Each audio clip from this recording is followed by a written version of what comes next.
Hello aspirants, 12th Jain की news items देख लेते हैं। 19 न्यूज आइटम्स पिकअप की गई है द हिंदू न्यूज़पेपर से। पहली न्यूज आइटम है, ensure no illegal construction in Tughlakabad fort area, high court to archaeological survey of India. So Delhi high court का ऑर्डर है कि archaeological survey of India ensure करे कि कोई इलीगल कंस्ट्रक्शन ना हो तुगलकाबाद फोर्ट एरिया में। तो ये इंश्योर करने के लिए आर्कियोलॉजिकल सर्वे ने कहा कि उनको सर्वे मैप चाहिए दिल्ली का, ये तुगलकाबाद फोर्ट एरिया का, जो उनको Delhi development authority DDA provide नहीं कर रही थी। तो अभी ये ऑर्डर इम्पोज किया गया, डीडीए ने ये सर्वे मैप दिल्ली हाईकोर्ट को सबमिट किया है और उन्होंने ऑर्डर दिया है कि ये एएसआई को भी प्रोवाइड किया जाए। तो अब ये स्टेप लिया जाएगा। तो डीडीए तब कह रही थी कि ये सीक्रेट और रिस्ट्रिक्टेड डॉक्यूमेंट है सर्वे मैप, इसीलिए ये प्रोवाइड नहीं किया जा सकता आर्कियोलॉजिकल सर्वे ऑफ इंडिया को। तो अब ऑफकोर्स उन्होंने अपना स्टैंड चेंज किया है और ये सबमिट किया है। तो ये इम्पोर्टेंट था सर्वे मैप, क्योंकि 1993 में यहाँ पे स्टे लाया गया था ऑन कंस्ट्रक्शन एक्टिविटीज। तो 1993 के बाद जो भी कंस्ट्रक्शन हुआ है, इनहैबिटेंट्स है, वो इलीगल है और एनक्रोचमेंट है, तो उससे पहले तक का स्टे है। तो इसीलिए ये सर्वे मैप इंपॉर्टेंट था ताकि एएसआई एक्शन ले सके। तो अब ये प्रॉब्लम रिजॉल्व हुई है। ये है Tughlakabad fort area in Delhi. तो यहाँ पे ये बिल्डअप किया गया था बाय तुगलक डिनेस्टी। तो दिल्ली में before the Mughals came to power, Mughal से पहले जो सल्तनत थी वो दिल्ली सल्तनत थी। और ये दिल्ली सल्तनत के अंदर काफी सारी डिनेस्टीज थी। जो इनिशियल फर्स्ट डिनेस्टी थी वो थी, उनको स्लेव डिनेस्टी कहा जाता है, ममलुक्स। फिर उसके बाद आई Khaljis, then came Tughlaqs and then Sayyids and Lodis. तो ये सारी डिनेस्टीज दिल्ली सल्तनत के अंदर थी। उसके बाद मुगल एम्पायर एस्टैब्लिश हुआ दिल्ली सल्तनत के बाद। तो ये तुगलकाबाद फोर्ट जो है, तुगलक डिनेस्टी के फाउंडर जो थे गियाजुद्दीन तुगलक, उन्होंने कंस्ट्रक्ट किया था। इवन द फाउंडर डिनेस्टी जो थी, slave dynasty, founder of Delhi सल्तनत वाज कुतुबुद्दीन ऐबक। तो इवन कुतुब मीनार जो है वो कुतुबुद्दीन ऐबक इन्होंने ही स्टार्ट किया था कंस्ट्रक्शन। इसको कंप्लीट किया उनके सक्सेसर ने, इल्तुतमिश ने। और ये कुतुब मीनार इनके नाम पर नहीं है, कुतुबुद्दीन ऐबक के नाम पर नहीं है, वो नाम दिया गया in memory of the Sufi saint Qutbuddin Bakhtiyar Kaki. तो ये कुतुब मीनार भी दिल्ली सल्तनत आर्किटेक्चर है। तुगलकाबाद, फिरोजाबाद, ये सारे फोर्ट्स जो है वो भी ये तुगलक डिनेस्टी के जो रूलर्स थे उन्होंने एस्टैब्लिश किए थे। तो काफी सारे कंस्ट्रक्शन एक्टिविटीज दिल्ली सल्तनत भी दिल्ली में किया है। खलजी डिनेस्टी के जो प्रोमिनेंट रूलर थे वो थे अलाउद्दीन खलजी। उन्होंने अलाई दरवाजा एस्टैब्लिश किया, जो कुतुब मीनार के पास ही एक बड़ा सा कंस्ट्रक्शन स्टोन कंस्ट्रक्टेड गेट है, तो उसको कहते हैं अलाई दरवाजा। तो उधर कुव्वतुल इस्लाम मॉस्क भी है। तो ये अलाई दरवाजा उस वहां पे एस्टैब्लिश किया गया अलाउद्दीन खिलजी के अंदर in as response to a victory. तो जब उनकी विक्ट्री हुई वॉर में, तो उस मेमोरी में उन्होंने ये अलाई दरवाजा बनाया। तो ये सारे construction activities architectural, specifically with respect to art and culture, important है। फिर अगला न्यूज आइटम है, air pollution a national problem. तो एयर पोल्यूशन हम देख रहे, काफी टाइम हम सुनते हैं कि नॉर्दर्न इंडिया में काफी एयर पोल्यूशन है। दिल्ली काफी टाइम न्यूज में रहा विंटर सीजन में, जब एयर पोल्यूशन काफी हाई था ड्यूरिंग अक्टूबर नवंबर सीजन में। तो अब हम देख रहे हैं कि ये जो रिपोर्ट आया है, ग्रीन पीस इंडिया, जो ग्रीन पीस इंटरनेशनल है, उनकी इंडिया ब्रांच जो है ग्रीन पीस इंडिया, इन्होंने एक रिपोर्ट डेवलप किया है, एस्टैब्लिश किया है विथ डेटा फ्रॉम 2015। तो ये 168 सिटीज का डेटा है इंडिया का। और उन्होंने इस स्टडी में बताया है कि आउट ऑफ 168, 154 सिटीज में average particulate matter level is higher than national standard. तो नेशनल स्टैंडर्ड से ज्यादा है, मतलब मोर देन 90% सिटीज पोल्यूटेड है। पोल्यूशन लेवल्स जो है पार्टिकुलेट मैटर पोल्यूशन काफी हाई है। तो with respect to international standard, जो वर्ल्ड हेल्थ ऑर्गेनाइजेशन का स्टैंडर्ड है पार्टिकुलेट मैटर, उसको मैच तो कोई सिटी नहीं करती है। The only city which comes close is Hasan इन कर्नाटका। तो ये स्टडी आई है।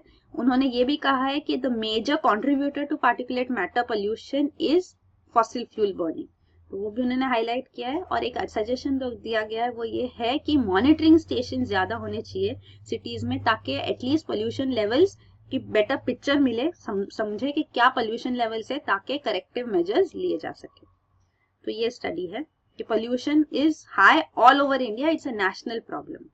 तो दिल्ली पोल्यूशन लेवल हाई था क्योंकि दिल्ली जोग्राफिकली जो लोकेशन भी है उसका compare to other metro cities is different, because other cities like Mumbai, Chennai, Kolkata coast के पास है। तो बिकॉज ऑफ कोस्टल रीजन जो sea breeze land breeze flow होती है, तो उस वजह से काफी सारा पोल्यूशन फ्लो आउट हो जाता है, तो they are eased. But Delhi is a landlocked region, तो यहाँ पे वो कॉन्टिनेंटालिटी फैक्टर कहा जाता है कि कॉन्टिनेंटालिटी है, surrounded by land on to a large extent, तो दैट इज वाई यहाँ पे पोल्यूशन परसिस्ट करता है। इवन द विंड मूवमेंट जो होता है, तो जब विंड मूवमेंट जैसे हम देख रहे थे पंजाब हरियाणा में जब स्टबल बर्निंग हो रहा था फॉर क्लियरिंग द फील्ड, तो उस टाइम पे ये सारा पोल्यूशन जो है दिल्ली में पहुंचता था, बिकॉज विंड मूव फ्लो भी इस डायरेक्शन में है, तो इसीलिए ये सारे फैक्टर्स अफेक्ट करते हैं और दिल्ली में काफी हाई पोल्यूशन लेवल रहता है। तो ये है रीजन। आप देख सकते हैं जनरली भी northern India pollution in cities is high. बाकी इंडस्ट्रियल क्लस्टर्स भी काफी है यहाँ पे, rural areas adjoining rural areas भी होते हैं जहाँ पे ये बर्निंग फॉसिल फ्यूल बर्निंग और इनएफिशिएंट बर्निंग होता है, जिस वजह से भी काफी सारा पोल्यूशन होता है, पार्टिकुलेट मैटर पोल्यूशन होता है, तो ये भी रीजन है। फिर अगला न्यूज आइटम है green tribunal orders test of cosmetics containing microbeads. तो ये है नेशनल ग्रीन ट्रिब्यूनल, तो उनके सामने एक पेटिशन लाया गया है कि जो माइक्रोबीड्स है, तो माइक्रोबीड्स एक ऐसे टाइनी प्लास्टिक सब्सटेंसेस होते हैं जो लेस देन 5 मिलीमीटर होते हैं रेडियस में, वो काफी सारे प्रोडक्ट्स में जैसे कि सोप है, टूथपेस्ट है, कॉस्मेटिक प्रोडक्ट्स है, उसमें पाए जाते हैं। और ये माइक्रोबीड्स जो है वो प्लास्टिक है और ये यूज किए जाते हैं, यूज होते हैं क्योंकि एक्सफोलिएटर्स की तरह फंक्शन करते हैं, मतलब स्क्रैप करके डेड सेल्स निकाल देते हैं to clean the skin better, to remove dead cells from the skin, from the teeth वगैरह, ये यूज किए जाते हैं।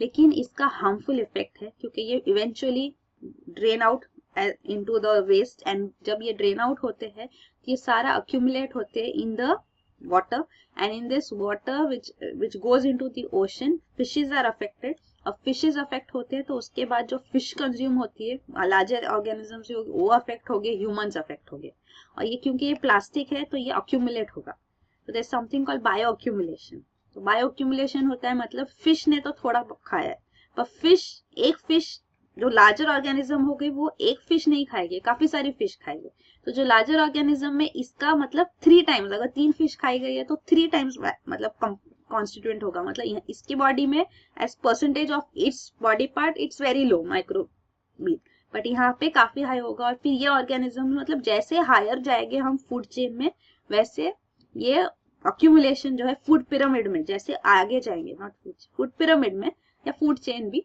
तो जैसे ऊपर जाएंगे वैसे बायो एक्यूमुलेशन बढ़ते जाएगा, तो इसीलिए ये काफी हार्मफुल है ह्यूमंस के लिए। तो इसके लिए रेगुलेशन जरूरी है, because there is now no regulation on microbeads. तो नेशनल ग्रीन ट्रिब्यूनल ने सेंटर को डायरेक्ट किया है कि इसके ऊपर लेबोरेटरी टेस्ट हो और एक रिपोर्ट सबमिट की जाए। तो जो central drug standard control organisation है उनको डायरेक्शन दिया गया है लेबोरेटरी टेस्ट करने के लिए इन प्रोडक्ट्स पे और अपना रिपोर्ट देने के लिए 1 महीने के अंदर। तो ये न्यूज है।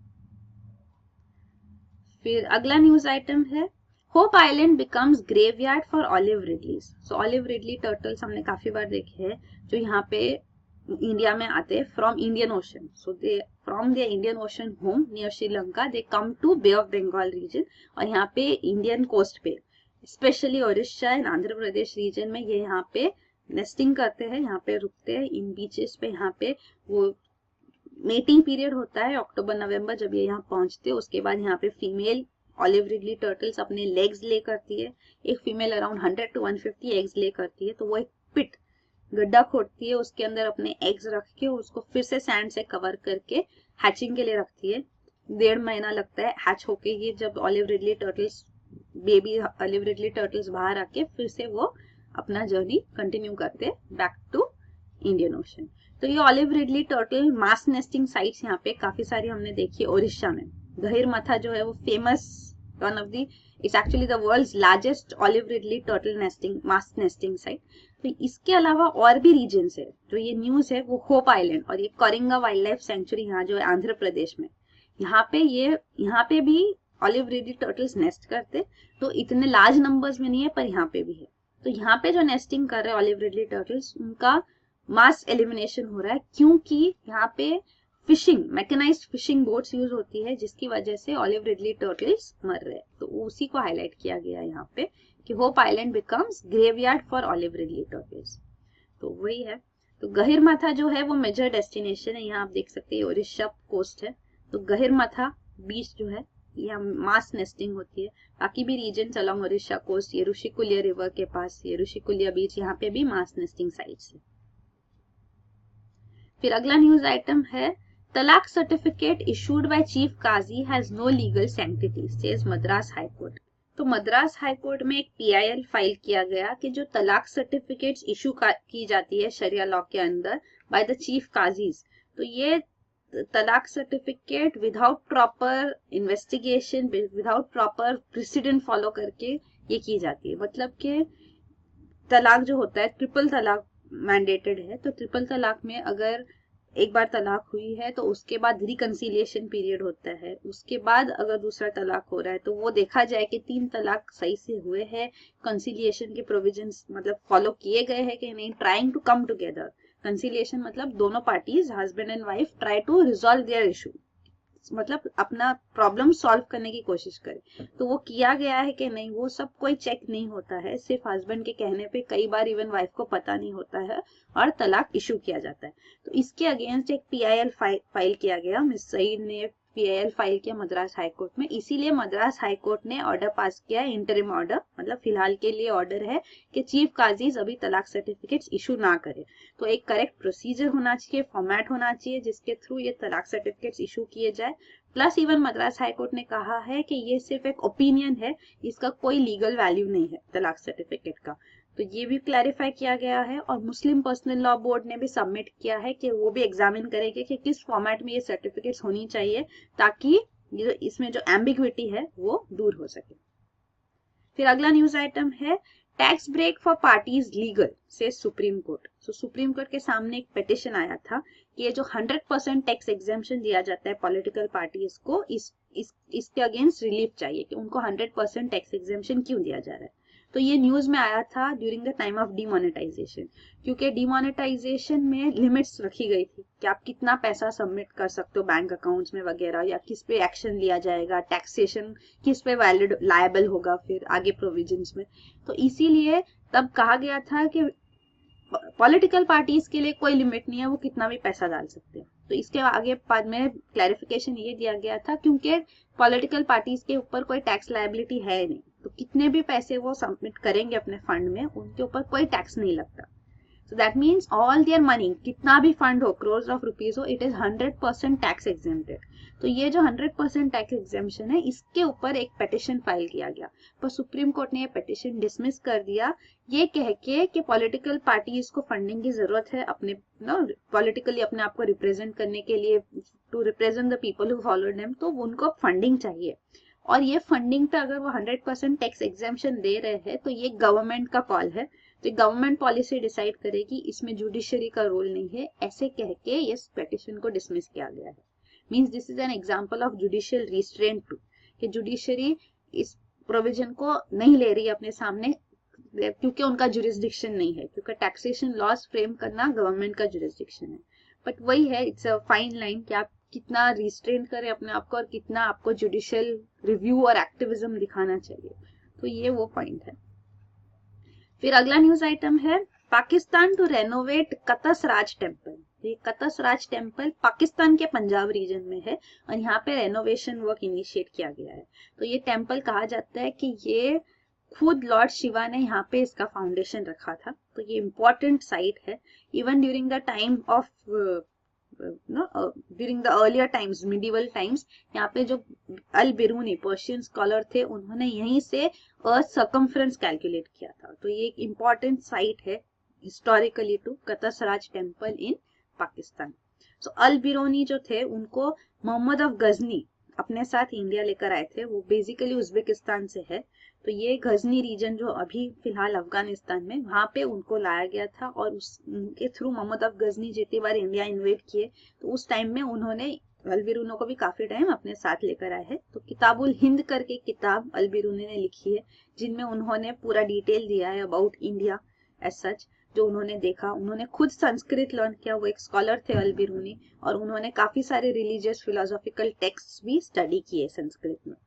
तो Albiruni he was not just a writer studying religion, but also उन्होंने एस्ट्रोनॉमी में, even with respect to geography, with respect to physics, botany सब में इंटरेस्ट दिखाया। इस काफी चीजों में उनके कंट्रीब्यूशन रहे हैं।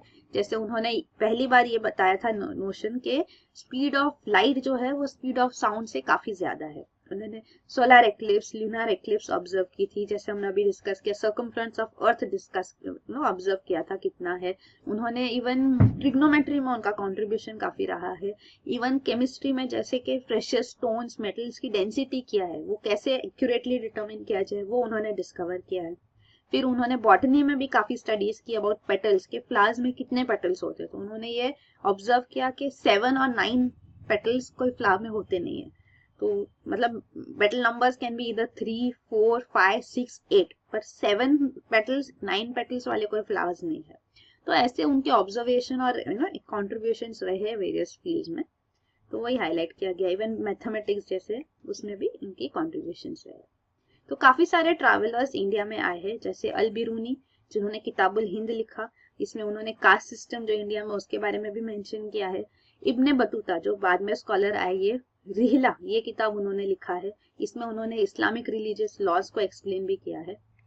फिर फ्रांकोइस बर्नियर जो है वो लेट मिडिवल टाइम्स जो है तब वो मुगल कोर्ट में भी आए हैं, उनको उन्होंने मुगल कोर्ट के बारे में भी बताया है और इंडिया का अकाउंट उन्होंने भी लिखा है। तो इंपॉर्टेंट प्रोमिनेंट ट्रैवलर्स है। एक्चुअली ये 3 ट्रैवलर्स को डिटेल में डिस्कस किया गया है in the NCERT text on medieval history, इसलिए इनके बारे में एटलीस्ट पता होना जरूरी है, at least the text which they have written and all.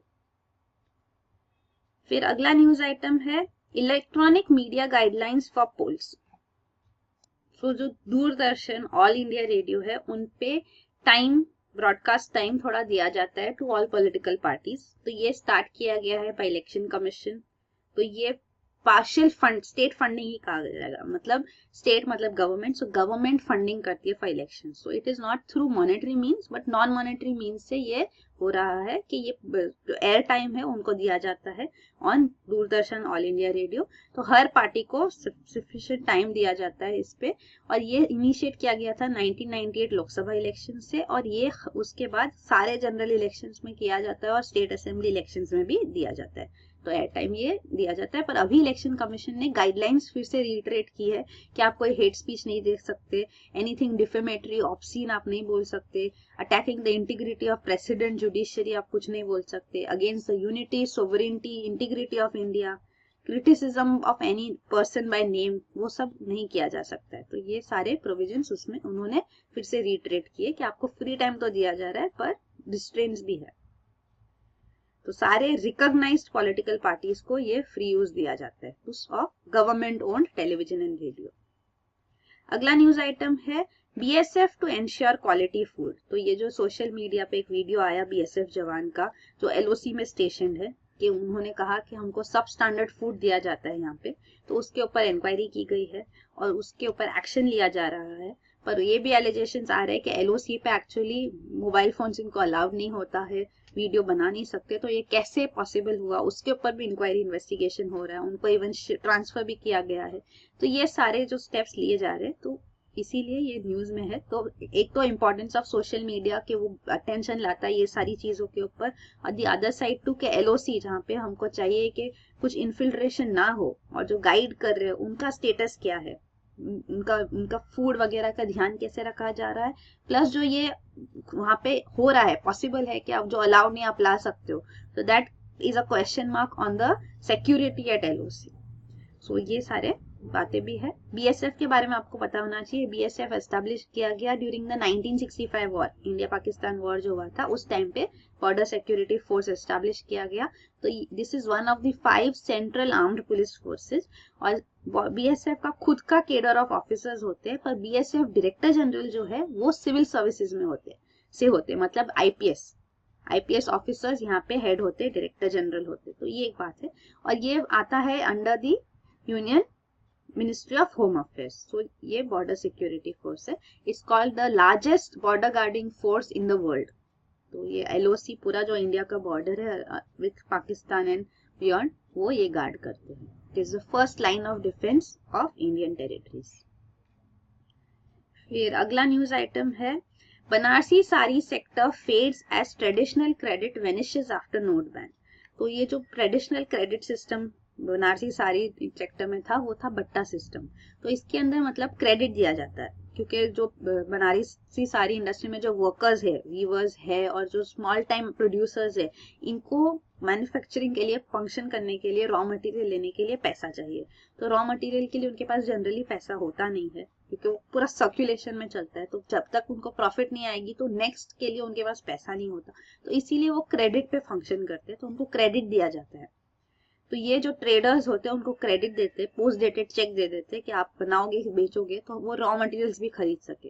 तो अभी क्योंकि डिमोनेटाइजेशन इनिशिएट हुआ तो उनको वो मिल नहीं रहा है, क्योंकि ट्रेडर्स खुद सेल नहीं कर पा रहे, सेल्स डाउन हो गए, प्लस बैंक से चेक्स विड्रॉ नहीं कर पा रहे, मनी विड्रॉ नहीं कर पा रहे, तो उनके खुद के पास जब पैसा नहीं है तो वो कैरी फॉरवर्ड नहीं कर पा रहे और पूरा बट्टा सिस्टम जो है वो स्टॉल हो गया है और स्मॉल टाइम वीवर्स प्रोड्यूसर्स जो है वो अफेक्ट हो रहे हैं इससे। तो वही हाईलाइट किया गया ये न्यूज में। अगला न्यूज आइटम है World Bank cuts growth forecast to 7%। तो वर्ल्ड बैंक ने इंडिया का जीडीपी ग्रोथ रेट प्रिडिक्ट किया था फॉर 2016-17 टू बी 7.6%, पर अब उन्होंने वो ग्रोथ फोरकास्ट कट किया है और कहा है कि अब 7% ग्रोथ ही होगा इंडिया का ये फाइनेंशियल ईयर में। The reason being that even demonetisation had played its role और प्राइवेट इन्वेस्टमेंट, क्रेडिट कंस्ट्रेंट जो इंडिया में दिख रहे हैं, इवन बैंक्स में एनपीएस का पूरा बर्डन है, तो वो सारे फैक्टर्स कंसिडर करके उन्होंने कहा है कि मैन्युफैक्चरिंग कंजम्पशन सब स्लो डाउन है, इसीलिए इंडिया का ग्रोथ फोरकास्ट कट हुआ है। उन्होंने ये भी दिखा है कि प्रोडक्शन, मैन्युफैक्चरिंग और सर्विस सेक्टर भी अफेक्ट है। इवन जो ये परचेजिंग मैनेजर्स इंडेक्स होता है पीएमआई, तो ये पीएमआई क्या होता है वो भी हम देखेंगे, इसमें भी यही पता चलता है कि वीक इंडस्ट्रियल प्रोडक्शन और मैन्युफैक्चरिंग है, तो इसीलिए ये स्टेप लिया गया है of cutting the growth forecast. उन्होंने थोड़े रिफॉर्म्स बताए हैं, हाईलाइट किए जो इंडिया को पॉजिटिव ट्रैक पे ले जा सकते हैं। तो वो है जैसे कि बैंक्रप्सी एंड इंसॉल्वेंसी कोड पास होना है, बिल पास होना है, लिबरलाइजेशन होगा जब एफडीआई रिफॉर्म्स का वेरियस सेक्टर्स में, जो GST goods and services tax amendment bill pass होगा तो इससे काफी सारे बेनिफिट्स हो गए। Agreement between the government and the RBI on monetary policy framework, तो अभी मॉनेटरी पॉलिसी कमेटी बनाई जाती है जिसके थ्रू मॉनेटरी पॉलिसी डिसाइड होता है। सारे पॉजिटिव स्टेप्स है, रिफॉर्म्स है जिनको हाईलाइट किया गया है वर्ल्ड बैंक में रिपोर्ट में। तो यही है, तो ये इम्पोर्टेंट पॉइंट है कि उन्होंने डिमोनेटाइजेशन को कंसिडर करके अपना ग्रोथ फोरकास्ट चेंज किया। हालांकि जो नेशनल ऑर्गेनाइजेशन है वो डिमोनेटाइजेशन को कंसिडर अभी नहीं कर रहे। तो वर्ल्ड बैंक के बारे में भी आपको पता होना चाहिए। वर्ल्ड बैंक ग्रुप जो है वो comprises of 5 organisations. World bank United Nations international financial institution है और ये वर्ल्ड बैंक ग्रुप जो है उसके 5 ऑर्गेनाइजेशंस ये है। तो आईबीआरडी जो है international bank for reconstruction and development, इसको जनरली वर्ल्ड बैंक जब हम बोलते हैं तो हम ये आईबीआरडी के बारे में बात कर रहे होते, पर आईबीआरडी वर्ल्ड बैंक ग्रुप का एक पार्ट है।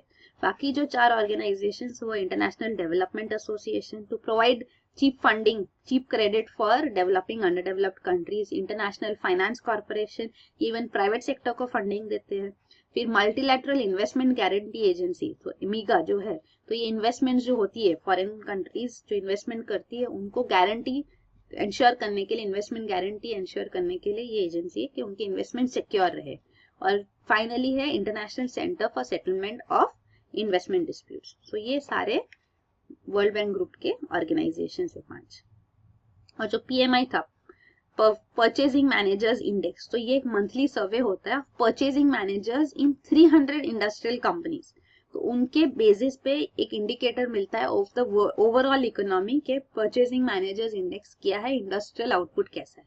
तो आईआईपी जो है इंडेक्स ऑफ इंडस्ट्रियल प्रोडक्शन, ये तो ministry of statistics central statistical organisation के थ्रू होता है। तो ये change in industrial production level बताता है और ये भी मंथली है, दोनों मंथली लेवल पे मंथली बेसिस पे डेटा आता है। पर यही है यहाँ पे थोड़ा डिफरेंस होगा in how they are calculated because this is purchasing managers perception as such, उसके बेसिस पे ये आता है पीएमआई। फिर अगला न्यूज आइटम है NITI Aayog projects 8% growth rate. तो हमने देखा वर्ल्ड बैंक ने इंडिया का ग्रोथ रेट फोकस किया 7%, ब्रिंग इट डाउन फ्रॉम 7.6%, और नीति आयोग इंडिया का ग्रोथ रेट 2016-17 फाइनेंशियल ईयर के लिए फोकस्ट कर रहे हैं 8%, but they are clearly mentioning कि this is cautiously been optimistic. तो ये मतलब उन्होंने वो बता रहे कि कंसर्न्स है और वो बता रहे कि हम पॉजिटिव हो रहे हैं कि पॉजिटिव ग्रोथ होगा, पर कंसर्न्स है वो भी हमको पता है। और एक इम्पॉर्टेंट पॉइंट है कि इसके अंदर इम्पैक्ट ऑफ डिमोनेटाइजेशन को नहीं कंसिडर किया गया, तो वो एस्पेक्ट नहीं कंसिडर है। प्लस उन्होंने कहा है कि काफी रिफॉर्म्स की जरूरत है इंडिया में, जैसे कि reforms on land acquisition, labour laws, simplification of administrative procedures, मतलब ईज ऑफ डूइंग बिजनेस आए, फिर इंफ्रास्ट्रक्चर में, even for skill development there are reforms required, ताकि इंडिया अपना ये 8% ग्रोथ रेट अचीव कर सके। तो उन्होंने वो भी हाईलाइट किया है। बाकी उन्होंने कहा टैक्सेशन लॉज में भी क्लैरिटी होनी चाहिए, ताकि जो फॉरेन इन्वेस्टर्स इंडिया में इन्वेस्ट करे उनको ये डर ना हो कि आगे जाके टैक्सेशन लॉज चेंज हो जाएंगे और उनको नेगेटिवली अफेक्ट करेंगे। तो ये सारे पॉइंट्स भी उन्होंने हाईलाइट किए। अब नीति आयोग जो है वो सक्सेसर ऑर्गेनाइजेशन है to planning commission. So planning commission को अभी अबॉलिश कर दिया गया है। सो प्लानिंग कमीशन जो बॉडी थी that was headed by prime minister and NITI Aayog is also headed by prime minister. Planning commission अपने प्लान्स पुट फोर्थ करते थे, 5 ईयर प्लान्स एज सच। तो ये 5 year plans, 12 5 year plans is the last, उसके बाद 5 year plans नहीं आएंगे, क्योंकि नीति आयोग का बेसिस है, फंडामेंटल है कि वो कोऑपरेटिव फेडरलिज्म में बिलीव करती है। मतलब सेंटर प्लान बना के नहीं बताएगी कि क्या करना है, स्टेट्स खुद इनिशिएटिव ले। तो delegation of authority and responsibility किया जा रहा है to the states. So that's what is called cooperative federalism by the present government, कि दोनों सेंटर और स्टेट कोऑर्डिनेट करके फंक्शन करें। पर हमको पता है कि सारे state same level of development पे नहीं है, तो जब सेंटर के थ्रू डेवलपमेंट होगा तो it will be same scale of development, efficient development which will be seen through out with centre taking over the responsibility. But अब क्या हो रहा है कि स्टेट्स को पूरा रिस्पॉन्सिबिलिटी दिया जा रहा है, तो स्टेट्स अपने कैपेसिटी के हिसाब से फंक्शन करेंगे। So it has its positives as well as negatives, but anyway ये प्रोविजन है रिगार्डिंग नीति आयोग। तो नेशनल एजेंडा वो डेवलप करेंगे, बाकी सारा स्टेट्स के हैंड ओवर किया जा रहा है। तो स्ट्रेटेजिक टेक्निकल एडवाइस सेंटर देगी। अगला न्यूज आइटम है cut borrowing, RBI Patel exhort centre. तो आरबीआई गवर्नर उर्जित पटेल ने सेंटर को कहा है कि आपको अपनी बोरोइंग्स कट करनी होगी, क्योंकि बोरोइंग्स जो है आप फ्यूचर जनरेशन के रिसोर्सेज को आप एनक्रोच कर रहे हो। तो बोरोइंग्स आप अभी अपना एक्सपेंडिचर फुलफिल नहीं कर पा रहे हो अभी प्रेजेंट रिसोर्सेज से, इसीलिए आप बोरोइंग्स कर रहे हो, तो वो it's not healthy and it should B cut down. Also उन्होंने कहा है कि अपना जो क्रेडिट गारंटीज लेते हैं, तो गवर्नमेंट काफी केसेस में स्टेट्स के लिए भी फॉर एग्जांपल क्रेडिट गारंटीज लेते हैं, मतलब लोन स्टेट ले रहा है पर गारंटी सेंटर दे रही है, मतलब अगर कुछ डिफॉल्ट होगा तो centre will make sure that it is paid on time. So ये प्रोविजन जो है क्रेडिट गारंटी, ये भी आरबीआई गवर्नर ने कहा है कि इसको कम किया जाए, क्योंकि क्रेडिट गारंटी देने की वजह से आपका खुद का प्रीमियम जो है, रिस्क प्रीमियम आपको ज्यादा भरना पड़ता है अपने खुद की बोरोइंग्स पे, और इंटरेस्ट रेट सबवेंशन भी वगैरह जो आप देते हैं वो आपके रिसोर्सेज में ही एनक्रोच करता है। तो ये भी एक चीज हाईलाइट की गई है। तो बोरोइंग्स जो एस्पेक्ट है that is very important, because that is what fiscal deficit is. So fiscal deficit क्या होता है वो हम देखेंगे। तो आरबीआई फाइनेंस मिनिस्टर ने रीटरेट किया है कि फिस्कल डेफिसिट टारगेट फॉलो किया जाएगा। 3.5% जो है 2016 के लिए 17 के लिए टारगेट था, और नेक्स्ट ईयर का फिस्कल डेफिसिट टारगेट है कि it should be brought down to 3%। तो फिस्कल डेफिसिट क्या होता है, ये बोरोइंग्स रिलेटेड है, वो हम देखेंगे। तो गवर्नमेंट जो बजट बनाती है तो दो साइड होते हैं, एक होते हैं रिसीट्स और दूसरा होता है एक्सपेंडिचर। तो रिसीट्स और एक्सपेंडिचर मैच होने चाहिए। तो जो रिसीट्स आते हैं, जो tax revenue, non tax revenue, और जो नहीं होता है रेवेन्यू से नहीं होता है, वो फिर बोरोइंग्स होती है। तो बोरोइंग्स वगैरह भी आते हैं, तो कैपिटल रिसीट्स भी होता है और रेवेन्यू रिसीट्स भी होता है। तो ये जो पार्ट है टैक्स नॉन टैक्स, ये रेवेन्यू रिसीट्स तो आते हैं, पर कैपिटल रिसीट्स जो होते हैं, जैसे कि डिसइन्वेस्टमेंट किया, तो capital is in large number, तो ह्यूज अमाउंट में, ह्यूज अमाउंट ऑफ मनी में जो एक्सपेंडिचर हो रहा है या रिसीट हो रहा है उसको कैपिटल होते हैं। तो कैपिटल रिसीट्स कैपिटल एक्सपेंडिचर्स होते हैं, जैसे infrastructure expenditure is capital expenditure, और capital receipts would be huge amount of receipts, like आपने कोई लोन दिया वो रीपे किया जा रहा है अभी, huge amount coming to the government. Disinvestment करोगे, huge amount coming to the government. So those are capital receipts. So capital receipts का एक मेजर पार्ट जो होता है वो होता है बोरोइंग। बोरोइंग भी ह्यूज अमाउंट में गवर्नमेंट करती है, तो वो गवर्नमेंट के रिसीट्स में आता है। तो अब रिसीट्स एक्सपेंडिचर बैलेंस होता है इवेंचुअली बोरोइंग से। तो एक्सक्लूडिंग बोरोइंग्स जो है, रेवेन्यू और रिसीट्स और एक्सपेंडिचर बैलेंस, उसको कहते हैं fiscal deficit. Means fiscal deficit का क्लियर डेफिनेशन है total revenue excluding the borrowings. with respect to the total expenditure. So difference between total revenue and total expenditure excluding borrowings. So this is called fiscal deficit. So ये बताता है fiscal deficit is actually giving you the idea of total borrowing requirements of the government. कि balance नहीं हो पा रहा है तो बाकी का बोरो करना है. तो फिस्कल डेफिसिट हाई होना चाहिए कि लो, इस पे काफी व्यूज है. तो जो जॉन केनीज जो फेमस इकोनॉमिस्ट थे, उन्होंने कहा था, ब्रिटिश इकोनॉमिस्ट, तब ड्यूरिंग द डिप्रेशन टाइम्स, कि fiscal deficit to some extent is important. मतलब गवर्नमेंट को बोरो करना चाहिए, क्योंकि गवर्नमेंट बोरो करेगी तभी इकोनॉमी फंक्शन कर पाएगी, अदरवाइज इकोनॉमी में रिसेशन आ जाएगा. और कुछ लोगों का मानना है कि नहीं, फिस्कल डेफिसिट इंपॉर्टेंट नहीं है. पर इंडियन गवर्नमेंट ने भी जो पॉइंट रखा है, तो हम भी चाहते हैं कि फिस्कल डेफिसिट हो, क्योंकि FRBM एक्ट है, fiscal responsibility and budget management act, ये 2003 में पास किया गया था. इसका इवेंचुअल टारगेट 2008-9 का था कि फिस्कल डेफिसिट और रेवेन्यू डेफिसिट दोनों को कम किया जाए. तो revenue deficit means revenue receipts और रेवेन्यू एक्सपेंडिचर का डिफरेंस. तो रेवेन्यू डेफिसिट तो जीरो लाना है, कि जो आपका रेवेन्यू एक्सपेंडिचर है, मतलब शॉर्ट टर्म एक्सपेंडिचर, और रेवेन्यू रिसीट्स है, वो दो बैलेंस हो जाए. तो ये एस्पेक्ट है कि इसको 0.5% ऑफ जीडीपी से ईयरली रिड्यूस करके 0% पे लाना था बाय 2008-9 फ्रॉम 2004-5. तो ये एक था. और फिस्कल डेफिसिट जो है उसको 0.3% ऑफ जीडीपी से ईयरली रिड्यूस करके उसको 3% पे लाना था 2008-9 में. पर ये हो नहीं पाया.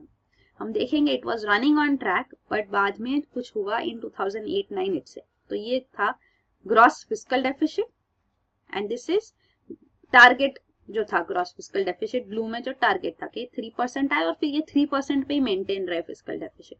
पर जो हुआ वो ये रिड्यूस किया गया, पर 2008-9 में ये ड्रास्टिक इंक्रीज हुआ, क्योंकि this was the time of great economic depression. So जो फाइनेंशियल क्राइसिस है, ग्लोबल फाइनेंशियल क्राइसिस, तो ये financial crisis, not depression, global financial crisis. So this 2008-9 का ग्लोबल फाइनेंशियल क्राइसिस के टाइम पे इकोनॉमिक एक्टिविटी सारी सबड्यू हो गई.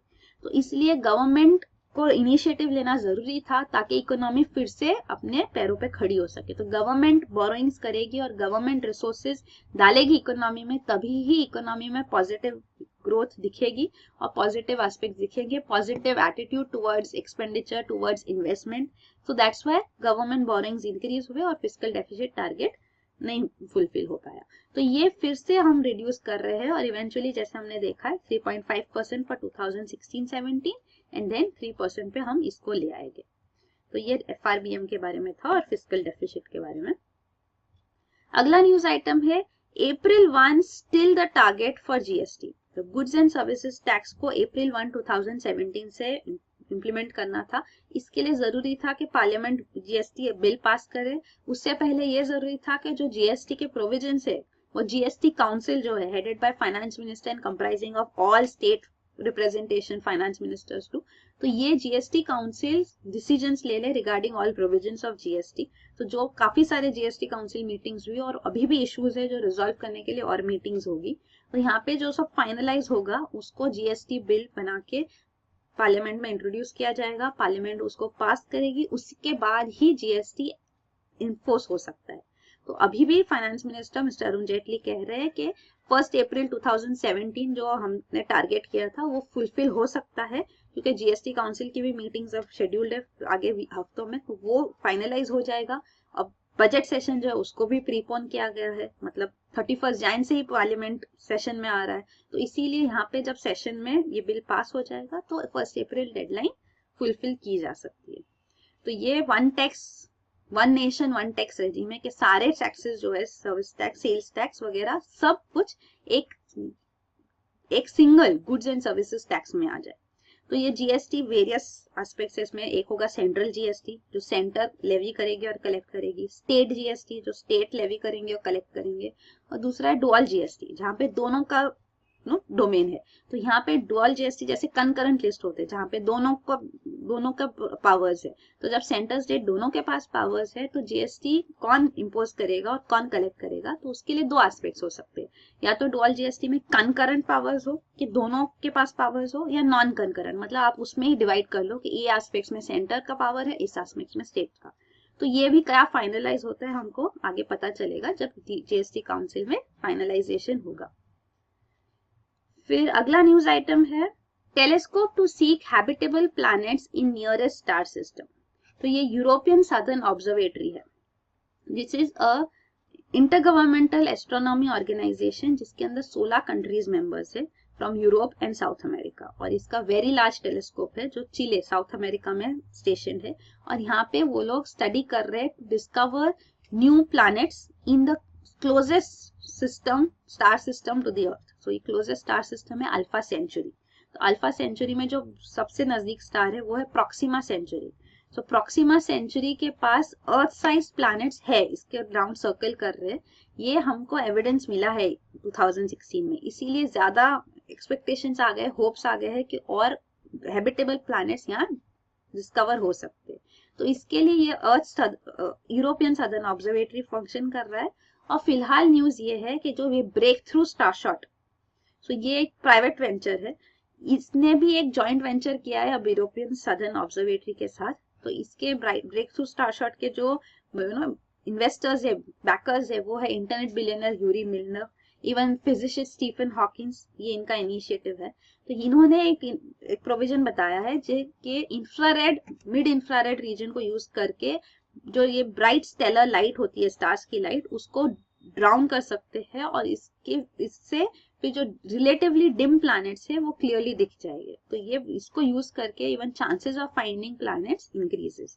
तो ये ब्रेक थ्रू स्टारशॉट ने का एम भी ये है कि थाउजेंड्स ऑफ सैटेलाइट स्पेसक्राफ्ट्स भेजे जाए यहाँ पे अल्फा सेंचुरी के पास, और ये पिक्चर्स भेजे वापस, ताकि हमको पता चल सके कि यहाँ क्या है, प्लैनेट्स है और कौन से है। तो ये सारे इनिशिएटिव्स लिए जा रहे हैं टू डिस्कवर हैबिटेबल प्लैनेट्स। फिर अगला न्यूज आइटम है hand powered blood centrifuge developed. So Stanford engineers ने, जिसपे इंडियन ओरिजिन इंजीनियर्स भी है, इन्होंने मिलके एक ultra low cost very cheap human powered centrifuge develop किया है। तो ये सेंट्रीफ्यूज क्या होता है कि ब्लड जब कलेक्ट होता है तो उसी टाइम में ये सेंट्रीफ्यूज हैंड हेल्ड है, ह्यूमन पावर्ड है, तो ये सेंट्रीफ्यूज ब्लड के कंपोनेंट्स को सेपरेट कर देता है। तो this is very important because disease के डायग्नोसिस के लिए, ट्रीटमेंट के लिए ये बहुत जरूरी है ब्लड टेस्ट, जो काफी डिजीज में चाहिए होता है, जैसे कि malaria, HIV, tuberculosis, sleeping sickness. तो ये सारे डिजीजेस भी जनरली पुअर कंट्रीज को, डेवलपिंग कंट्रीज को अफेक्ट करती है, यहाँ पे पुअर पॉपुलेशन को। प्लस ये जो, क्योंकि ये सेंट्रीफ्यूज लो कॉस्ट है और ह्यूमन पावर्ड है, तो ये काफी इजीली हेल्प कर सकता है डायग्नोसिस और ट्रीटमेंट में। फिर अगला न्यूज आइटम है new species of Gibbon found in China. तो ये स्काई वॉकर हुलक गिब्बन, ये अलग स्पीशीज है गिब्बन का। तो gibbon are known for making loud sounds, तो ये न्यू स्पीशीज का साउंड भी अनयूजुअल है, तो ये डिस्कवर किया गया है। तो large animal, new species in a large animal discovered is important. तो ये चाइना के रेन फॉरेस्ट रीजन में पाया जाता है। ये हुलक जो वर्ड है वो उसका चाइनीज लैंग्वेज में मीनिंग होता है हेवेंस मूवमेंट। फिर अगला न्यूज आइटम है Russian spares to support India. तो रशिया ने अपने लॉज अमेंड की है, जिससे जो ओरिजिनल इक्विपमेंट मैन्युफैक्चरर्स है, OEM, Russian original equipment manufacturers, direct deal agreement sign कर सकते हैं with India for spares and support for military equipments. इससे पहले ये था कि डायरेक्ट डील्स नहीं हो सकती थी, ओनली थ्रू इंटरमीडियरीज, जैसे कि रोजोबोरॉन एक्सपोर्ट, ऐसे ऑर्गेनाइजेशन से इंटरमीडियरीज ही इंडिया के से डील कर सकते थे, और उनके through indirectly original equipment manufacturers sale support लाते थे। तो ये पूरा क्यूम्बरसम प्रोसीजर था, डिफिकल्ट प्रोसीजर था, और काफी हिंड्रेंसेस आते थे।